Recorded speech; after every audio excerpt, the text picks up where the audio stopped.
نحمدہ ونصلی علی رسولہ الکریم اما بعد فاعوذ باللہ من الشیطان الرجیم بسم اللہ الرحمن الرحیم اللہم صلی علی محمد و علی آل محمد کما صلیت علی ابراہیم و علی آل ابراہیم انک حمید مجید اللہم بارک علی محمد و علی آل محمد کما بارکت علی ابراہیم و علی آل ابراہیم انک حمید مجید۔ قبر میں باپ کو آرام۔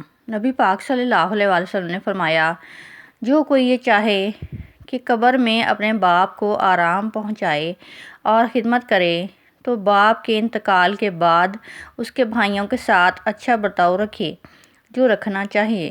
بحوالہ صحیح ابن حیان راوی حضرت عبداللہ بن عمر رضی اللہ تعالیٰ عنہ۔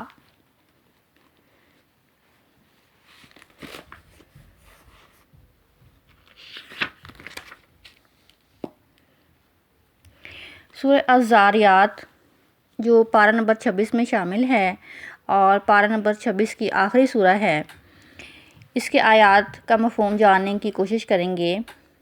اس سورت کا نام اس کے پہلے ہی لفظ سے ماخوذ ہے۔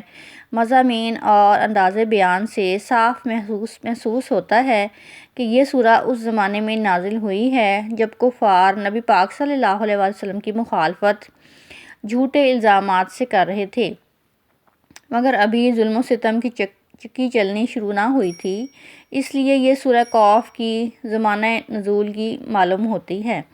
یہ سورہ قاف کا جوڑا ہے۔ سورہ قاف میں ان لوگوں کو جواب دیا گیا ہے جو قرآن کے اس دعویٰ کو بعید از امکان قرار دیتے تھے کہ لوگ مرنے کے بعد ازسرِ نو زندہ کر کے اٹھائے جائیں گے۔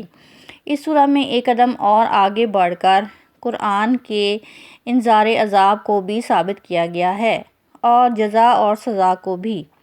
سورہ کا عمود اس تمہید کی ہی ان الفاظ سے وضاحت فرما دیتا ہے کہ بے شک جو وعید تم کو سنائی جا رہی ہے وہ بالکل سچی ہے اور جزا اور سزا لازماً واقع ہو کر رہے گی۔ اس سورہ میں خطاب قریش کے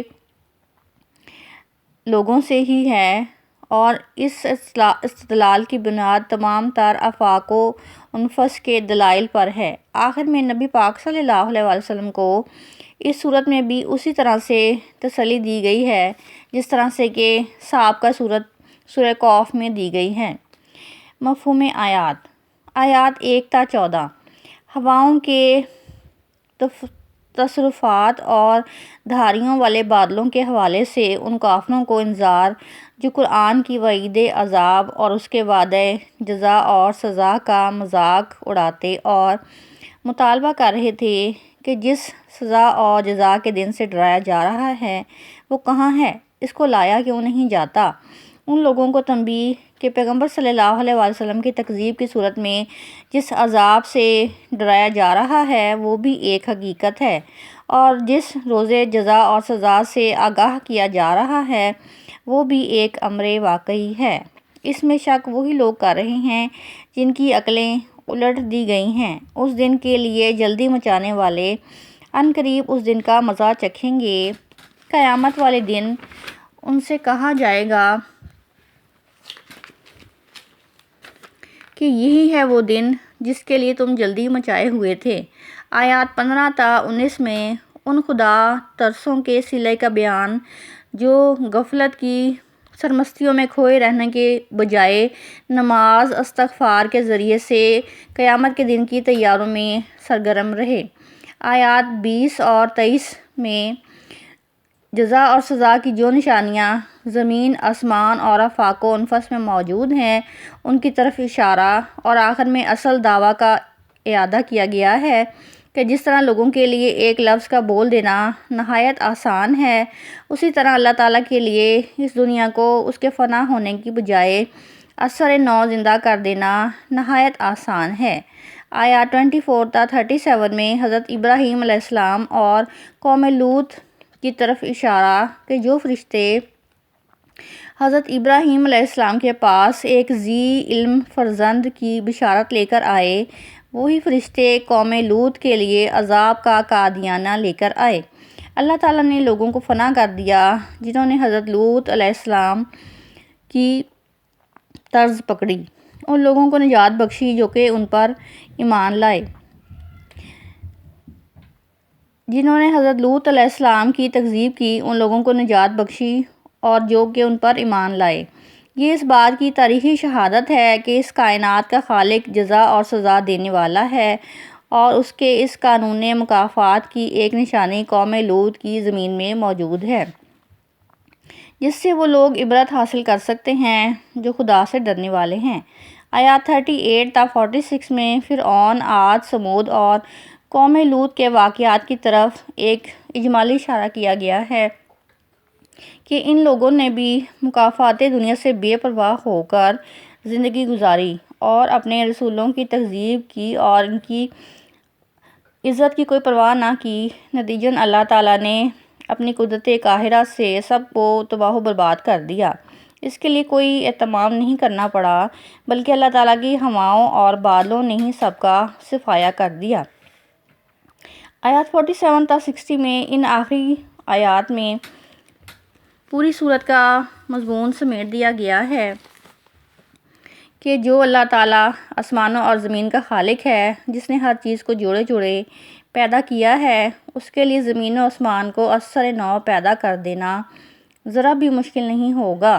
جزا اور سزا شدنی ہے، سب کی پیشی خدا ہی کے آگے ہونی ہے، خدا ہی کی طرف دوڑو، اس کے ساتھ لا لگاؤ۔ آخر میں نبی پاک صلی اللہ علیہ وسلم کو تسلی دی گئی ہے کہ تم سے پہلے جتنے بھی رسول آئے سبھی کے ساتھ ان کی قوموں نے یہی سلوک کیا جو تمہاری قوم تمہارے ساتھ کر رہی ہے، تو ان سرکشوں کو ان کے حال پر چھوڑو، صرف ان لوگوں کو یاد دہانی کرواؤ جو یاد دہانی سے فائدہ اٹھانے والے ہیں۔ یہ اطمینان رکھو کہ جنوں اور انسانوں کو اپنی بندگی کے لیے اللہ تعالیٰ نے پیدا کیا ہے، نہ کہ دوسروں کی بندگی کے لیے، اور رزق رسانی کی ذمہ داری اللہ تعالیٰ کے پاس ہے۔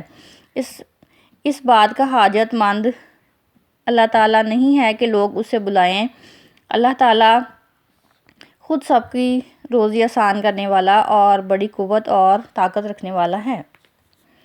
سورۃ الذاریات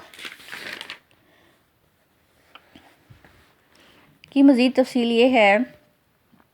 الذاریات اس کا نمبر 51 ہے تدوین کے اعتبار سے، جبکہ نزول کے اعتبار سے 67 نمبر ہے۔ سورۃ الذاریات مکی صورت ہے، اس کی 60 آیات ہیں۔ والذاریات ضرباً، پہلی آیت میں ہی اللہ تعالیٰ نے قسم کھائی۔ الذاریات کا مطلب ہے بادلوں کو اٹھانے والی، لے جانے والی ہوائیں۔ اس میں اللہ تعالیٰ نے ایک وعدے اعظم کا ذکر کیا ہے۔ اللہ تعالیٰ نے انسانوں سے کئی وعدے کر رکھے ہیں، لیکن سب سے بڑا وعدہ آخرت کا وعدہ ہے، اور وہ یوم قیامت کا ہے جو کہ واقعہ ہو کر رہے گا۔ الذاریات مکی ہے، ہجرت سے پہلے اس کا نزول ہوا۔ قرآن پاک کی ترتیب کے لحاظ سے اس کا نمبر 51 ہے اور نزول کے اعتبار سے 67 ہے۔ اس میں 60 آیتیں اور 3 رکوع ہیں۔ ذاریات کے لفظی معنی ہیں اڑانے والیاں، مراد ہوائیں ہیں، مراد کے جو بڑی تیز چلتی ہیں اور وہ بہت ساری چیزوں کو اڑاتی ہیں۔ اس سورت کی ابتدا میں ہواؤں کی قسم اللہ تعالیٰ نے کھائی۔ یہ ہوائیں بھی اللہ تعالیٰ کی قدرت کی نشانیاں ہیں۔ ان ہواؤں پر انسان کا کوئی زور نہیں ہے۔ ہواؤں کی اللہ پاک نے 4 صفات کی قسم کھائی۔ قسم ان ہواؤں کی جو بادلوں کو لے جانے والی ہیں، پھر ان ہواؤں کی جو بارش سے بھرے پانی کو اٹھانے والی ہیں، پھر ان ہواؤں کی قسم جو خرامہ خرامہ ان بھاری بادلوں کو لے کر چلتی ہیں، پھر ان ہواؤں کی قسم جو بارش کو تقسیم کر کے برساتی ہیں، اللہ تعالیٰ کے امر پر بارش کو تقسیم کر کے برساتی ہیں۔ ان تمام صفات کا ذکر کر کے اللہ تعالیٰ نے فرمایا کہ انسانوں سے جو وعدہ کیا گیا ہے وعدہ آخرت کا، وہ بالکل سچا واقعہ ہے، جس سے بارشیں دنیا میں برستی ہیں، مردہ زمین زندہ ہو کر فصلیں اگا دیتی ہے، اسی طرح سے تم مر کر زمین میں دفن ہو جاؤ گے، لیکن جب وہ وعدہ کا وقت آئے گا اور اللہ تعالیٰ کن فیکون کہے گا تو تم سب مردہ انسان زندہ ہو کر قبر سے نکل کر کھڑے ہو جاؤ گے۔ یہ عظیم الشان حقیقت اس سورۃ الذاریات میں بتلائی۔ اس کے بعد سرکار دو عالم صلی اللہ علیہ وسلم کا ذکر کیا کہ آپ صلی اللہ علیہ وسلم جو فرما رہے ہیں اس کو مان لو، کیونکہ یہ اسی حقیقت کی طرف تمہیں لے جا رہے ہیں۔ جب اس وعدہ آخرت پر تمہیں یقین آ جائے گا تو دنیا کے معاملات پاکیزگی اور دیانتداری سے گزارنا آسان ہو جائے گا۔ مکاری عیاری کی زندگی وگرنہ تم گزارو گے اور سوچو گے کہ دیکھنے والا کون ہے، پوچھنے والا کون ہے۔ اس لیے نبی پاک صلی اللہ علیہ وسلم کی تبلیغ کو مان لو۔ آگے ان لوگوں کا ذکر کیا جنہوں نے پیغمبر صلی اللہ علیہ وسلم کی تبلیغ کو مانا تو انہوں نے کامیابی پا لی، ورنہ وہ تباہ ہو گئے۔ دنیا میں انسان کو عبادت کے لیے بھیجا گیا ہے۔ جب عبادت کرتے ہو تو عبادت ایک نظر نہ آنے والی ذات کے لیے کرتے ہو۔ آخرت کا دن اسی لیے قائم کیا جا رہا ہے کہ عبادت کا پھل تمہیں وہاں ملے گا۔ یہاں تم خدا کا دیدار نہیں کر سکتے، مگر قیامت والے دن اپنے سر کی آنکھ سے خدا کا دیدار کرو گے۔ اور اس صورت میں آگے اللہ تعالیٰ نے اپنی نعمتوں اور قدرت کا ذکر فرمایا ہے۔ سورۃ الذاریات کو پڑھنے کے کچھ فوائد ہیں۔ اگر گھر میں تنگ دستی ہو، فقر و فاقہ ہو تو اس صورت میں یہ تاثیر ہے کہ 12 مرتبہ روزانہ تلاوت کریں تو انشاءاللہ گھر سے فقر و فاقہ تنگ دستی نکل جائے گی۔ اگر چاہیں کہ گھر میں خوب دولت کی ریل پیل ہو تو ایک آدمی ایک ہی نشست میں باوضو بیٹھ کر 75 مرتبہ تلاوت کر لے، اور اگر مسلسل 41 دن کر لے تو اتنا دولت مند مالدار ہو جائے گا کہ انتہا نہیں ہے۔ دولت اتنی ہوگی کہ سنبھالنا مشکل ہو جائے گا۔ گھر میں باوضو بیٹھ کر خدا سے مانگے اور دنیا کے مسائل میں نہ پڑے۔